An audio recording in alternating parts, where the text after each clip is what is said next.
sea, esos son menos estudiantes, no tienen los mismos derechos. ¿La universidad privada genera rol público para ti? Para mí ¿Tienen sí, un o sea, rol público? generan estudiantes de calidad que ayudan al perfeccionamiento del país, o sea, eso para mí es bien público. Mi pregunta es, ¿todas las universidades privadas generan ese rol público? ¿O tú haces una discriminación dentro de las mismas universidades privadas, en que algunas, como tú lo mencionaste, pueden entregar estudiantes de calidad, o sea, que pueden aportar a la misma sociedad, pero tú crees que también hay otros que no están cumpliendo ese rol? No lo creo. O sea, te hago la misma pregunta con el tema de las universidades tradicionales. Por ejemplo, ¿el mismo rol público tiene la Católica o la Chile que la Universidad Arturo Prat?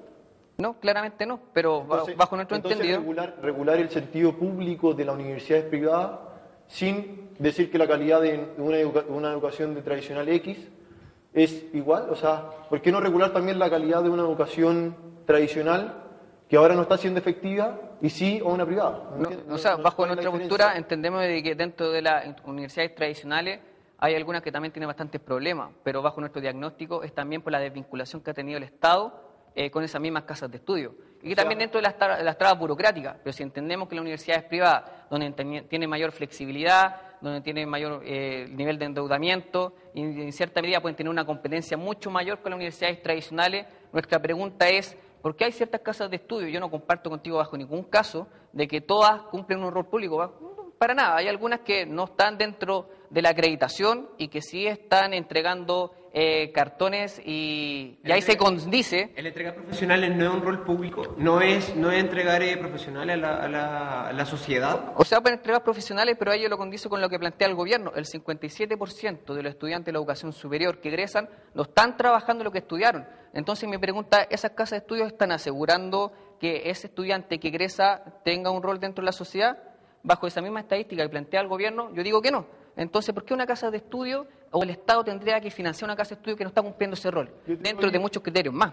O sea, si sacamos de fuera los contextos del 57%, o sea, eso está totalmente fuera de contexto. Te doy un caso de ejemplo, a mí me tocó estar en Estados Unidos, por ejemplo, y conocí mucha gente allá, por ejemplo, te doy el caso de un que estudiaba economía, y que uno dice, claro, se dedica a la economía, pero no, se dedicó al turismo. Y dice, desde ese lado, que no trabaja en sí, genera un grupo de trabajo donde él tiene capacidades competentes para mejorar ese grupo de trabajo, no necesariamente... Generando un rol público también. Sí, o sea, que es lo que tú el fondo, los países... Se supone que Estados Unidos es un país desarrollado y no todas las personas que salen de las universidades trabajan en lo que en lo que está hecho en la carrera, sino que si vemos ahora, es un mundo globalizado donde las personas ya no trabajan por sí solas, ya no trabajan en su propio mundo encerrado en una oficina, sino que trabajan con un grupo de personas que puede dedicarse a cualquier ámbito y no necesariamente a lo que salió, sino que tiene ciertos conocimientos y ciertas herramientas que hace que el grupo se perfeccione. O sea, si sacamos contexto, puedo decir que el 25% de la universidad se lleva la gran mayoría de los aportes del Estado. O sea, plantearon un ejemplo de Estados Unidos, el benchmarking, de repente hay que tener la realidad particular de cada país. Y nuestra realidad particular es de que el aumento de cobertura, que claramente lo tienen las universidades privadas, pero esas universidades privadas o instituciones de educación privada, no todas tienen una regulación. Y en ese sentido nosotros como Confech sí apostamos a eso, de que el gobierno, para poder inyectar recursos que son de todos los chilenos, sean en primera instancia a casas de estudio que cumplen ciertos requisitos. Calidad, que puede ser también por proyecto educativo, de que también puedan permitir la participación de sus mismos actores, algo que nosotros lo estamos planteando y entendemos que son posturas de unidad. Algo que bajo el gobierno están generando una cierta división que nosotros no lo aceptamos. No hay problema en eso. Yo les planteo algo, hagamos algo. Ya lo hicimos el programa anterior. Felipe, esa es tu cámara y háblale un poco a la gente de los planteamientos de la Confech. ¿Por qué los alumnos deberían entender y unirse a las movilizaciones de la Confech y que las casas de estudios como las privadas, los institutos y los centros de formación técnica sigan a la Confech? Esa es tu cámara, Felipe. Sí, bueno, más que nada entender de que el discurso de parte del gobierno es intentar desunir el movimiento estudiantil, el que nosotros planteamos que hay ciertas posturas que generan unión. Cuando nosotros decimos de que tiene que haber una baja del interés del crédito naval del Estado, es algo que va a beneficiar en forma directa a los estudiantes de las casas de estudio que son privadas. Por otro lado, cuando nosotros planteamos de que tenemos que derogar ciertas leyes que prohíben la participación de sus actores dentro de los organismos colegiados y la elección de sus autoridades unipersonales, se condice en nuestra visión de una universidad como comunidad universitaria y no como gobierno corporativo, que es algo que está planteando el gobierno. En ese sentido, nosotros decimos también de que tiene que existir el fin al lucro. No creo que ningún estudiante de una universidad privada quiere pagar altos aranceles para que sus aranceles terminen no en un proyecto educativo, sino que también en sus propios accionistas. En ese sentido, nosotros planteamos de que hay ciertos puntos que se pueden seguir fortaleciendo, que apuestan de la unidad, pero tenemos que entender de que tenemos que hablar de institucionalidad en primera instancia, incentivo a la oferta y por otro lado el incentivo a la demanda, que entendemos de que también muchos estudiantes están perjudicados bajo este sistema actual. Gracias, Felipe. Tomás, esa es tu cámara y por favor, plantéala a todos los estudiantes, ya sea de estudiantes de universidades tradicionales, estudiantes privados, por favor, tu postura y la postura de repente con la que trabajaste en Educación en Acción. Esa es tu cámara.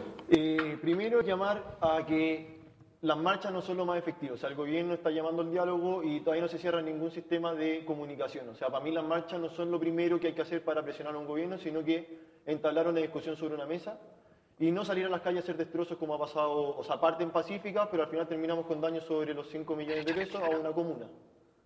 Me parece que es algo injustificable porque es una comuna que no está inmersa en el mundo político, o sea, en el mundo estudiantil, claramente tal, y hacer destrozos en una comuna no me parece. El segundo punto es que las políticas públicas no son lo suficientemente fuertes ni del parte del gobierno ni la postura de la Confech tampoco es la adecuada. Creo en general que los créditos deberían ser hacia el estudiante con igualdad, con una tasa de interés blanda, con con seguro de cesantía y que no porque vaya una tradicional que no te asegura la calidad siempre, y en muchos casos las privadas superan en calidad algunas tradicionales, no veo cuál es la diferencia entre un alumno que va a una tradicional o que va a una privada. El segundo punto, sabemos que hay problemas con la transparencia de información dentro de las universidades privadas, pero también, o sea, por eso exigimos que la página del CIES sea obligatoria para todas las instituciones.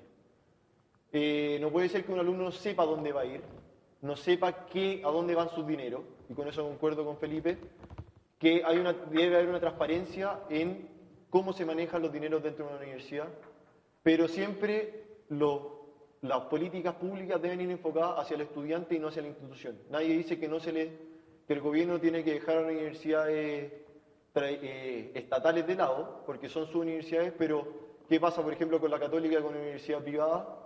Y recibe mucho más becas, mucho más créditos que una universidad que también es privada, pero no está dentro del Consejo Rector. Beneficiar a todos los estudiantes, ¿no? Esa es la idea. Para eso se genera esta instancia de debate muy importante. Hoy día tuvimos dos posturas, de estudiantes de educación privada, estudiantes de educación tradicional, ¿cierto? Felipe, muchas gracias por venir. Gracias, Carlos. Tomás, muchas gracias por venir. Gracias a ti. Su casa, para cuando quieran venir y debatir nuevamente, que sé que les quedaron ahí ciertas cosas. Esto fue Derecho Réplica, muchas gracias por acompañarnos y nos vemos en el próximo capítulo.